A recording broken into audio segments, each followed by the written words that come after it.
Apakah mungkin manusia bersama-sama bangkit dan mengalami pencerahan secara serentak? Apakah mungkin dunia ini berubah karena gelombang sadar yang merambat serempak? Jawabannya, bisa. Tapi, tidak semua pada saat yang sama dan tidak dengan cara yang sama. Mari kita bahas dari berbagai sudut. Bukan untuk menjawab cepat, tapi untuk menyentuh kedalamannya. Apakah mungkin pencerahan kolektif secara potensi? Ya, kesadaran bukan milik individu. Ia adalah jaring besar, medan energi, kesatuan tak terpisahkan. Ketika satu jiwa bangkit dalam keheningan, resonansi itu bisa memengaruhi yang lain, bahkan tanpa kata. Contoh paling sederhana, saat seseorang duduk dalam damai, ruang sekitarnya ikut tenang. Saat seseorang hidup dari cinta, orang-orang di sekitarnya ikut melunak. Saat sekelompok orang bermeditasi bersama dalam intensi tulus, bumi ikut bergetar lembut. Pencerahan kolektif bukanlah dongeng. Ia adalah kemungkinan yang terus tumbuh dari kesadaran individu yang saling menyala.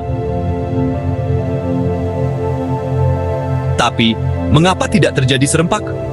Karena setiap jiwa datang membawa kontrak jiwa yang berbeda. Waktu terbangunnya tidak ditentukan oleh kalender atau komando, tapi oleh kesiapan, luka, pelajaran, dan kerelaan masing-masing. Bayangkan kesadaran seperti matahari yang terbit, tapi setiap manusia adalah bunga dengan waktu mekar yang unik. Ada yang mekar pagi hari, ada yang sore, ada yang malam.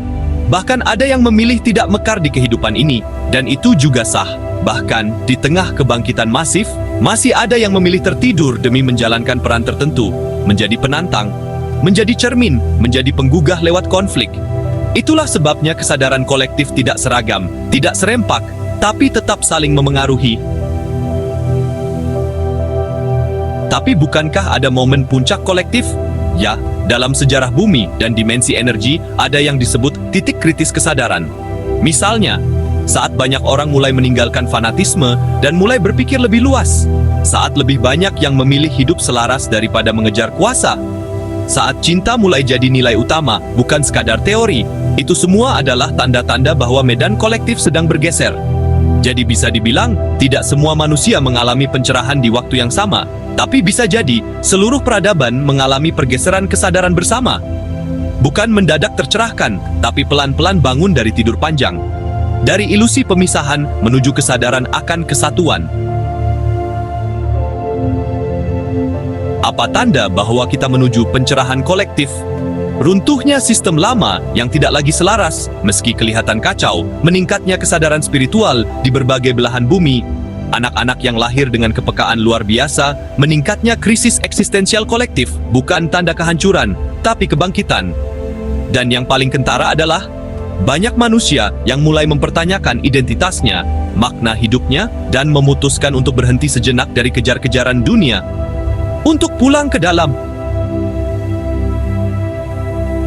Lalu, apa peranku dalam kebangkitan ini? Kalau kamu membaca ini, mungkin kamu adalah bagian dari penyala api kecil dalam gelapnya kesadaran kolektif.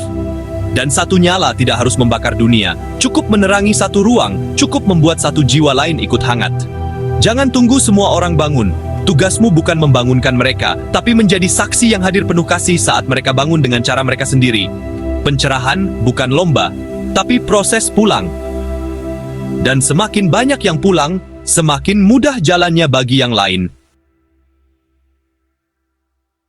Jadi, apakah bisa terjadi pencerahan bersama? Bisa, tapi bukan seragam, bukan satu aba-aba, melainkan seperti orkestra yang satu-satu mulai mainkan nada kesadaran hingga akhirnya terdengar alunan harmoni semesta yang indah. Dan kamu sekarang ini sudah memainkan nadamu. Teruslah hidup dengan sadar. Karena pencerahan kolektif dimulai bukan dari panggung besar, tapi dari satu manusia yang berani hadir utuh.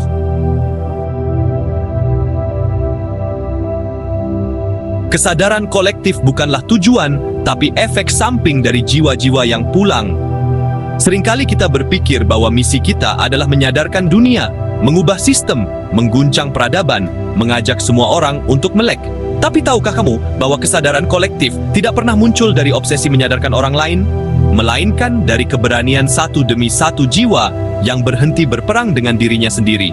Pencerahan bukan revolusi eksternal. Pencerahan adalah rekonsiliasi batin.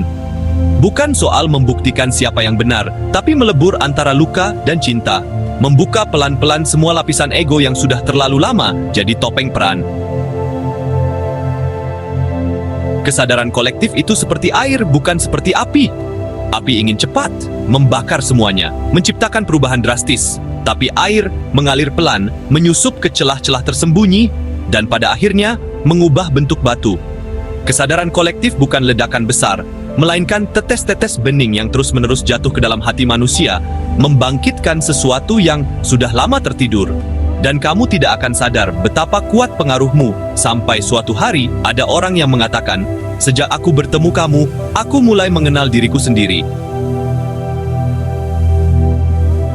Tapi kenapa? Sepertinya dunia masih kacau. Karena ini fase pembersihan, bukan kehancuran, tapi detoks jiwa kolektif. Sama seperti tubuh yang mengeluarkan racun saat mulai sehat kembali, panas, lemah, dan menggigil.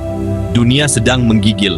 Karena luka-luka masa lalu, kolonialisme, keserakahan, dogma, perang, dendam turun-temurun, semua itu sedang mengapung ke permukaan kesadaran. Dan seperti orang yang baru sadar luka lamanya, dunia kadang menangis, kadang marah, kadang hampa. Tugas kita bukan memaksa dunia untuk cepat-cepat baik-baik saja, tapi hadir di sisinya menjadi pelukan yang tidak menghakimi, menjadi ruang kosong tempat luka-luka itu bisa dilihat tanpa ditolak. Lalu, apa bentuk nyata dari peran kesadaran itu? Bukan seminar spiritual, bukan konten motivasi, bukan meditasi viral, tapi ketika kamu memilih tidak membalas hinaan dan malah mendoakan dalam diam. Ketika kamu melihat orang jahat bukan sebagai musuh, tapi sebagai jiwa yang belum sempat mencicipi cinta. Ketika kamu bekerja dengan penuh cinta, meski tidak ada yang melihat. Ketika kamu memilih hadir untuk anakmu, mendengarkan tanpa menyela, meski hatimu sedang capek. Ketika kamu menangis sendiri malam-malam, tapi tetap berkata dalam hati, "Aku tetap memilih cinta." Itulah bentuk nyata kesadaran. Kecil, sunyi, tambelah langit. Apakah pencerahan bersama akan terjadi dalam waktu dekat? Bukan soal cepat atau lambat, tapi soal kesiapan kita sebagai kolektif untuk melepaskan identitas yang palsu, untuk tidak lagi merasa lebih baik karena tahu, untuk berhenti menciptakan yang belum sadar sebagai musuh baru. Kalau kita masih memandang orang lain sebagai lawan karena mereka tertidur, maka kita masih terjebak dalam ego spiritual, dan itulah yang paling berbahaya. Pencerahan bukan tentang menjadi terang, tapi menjadi terang yang tidak menyilaukan siapapun. Jadilah tanah, bukan menara. Menara ingin dilihat, tanah tidak butuh dilihat, tapi darinya semua kehidupan bertumbuh. Kalau kamu merasa sendiri di jalan ini, ingatlah, tanah pun sunyi, tapi semua akar berpijak padanya. Kamu tidak harus membuat dunia tercerahkan. Cukup pastikan bahwa ketika satu jiwa lelah datang kepadamu, ia bisa merasakan pulang. Dan jika ada cukup banyak jiwa seperti itu, maka tanpa kita sadari, dunia akan berubah. Bukan karena kita mengubahnya, tapi karena kita kembali menjadi bagian dari dirinya yang paling murni. Karena kamu tidak sedang memperbaiki dunia. Kamu sedang mengingat siapa dirimu dan dari mana kamu datang.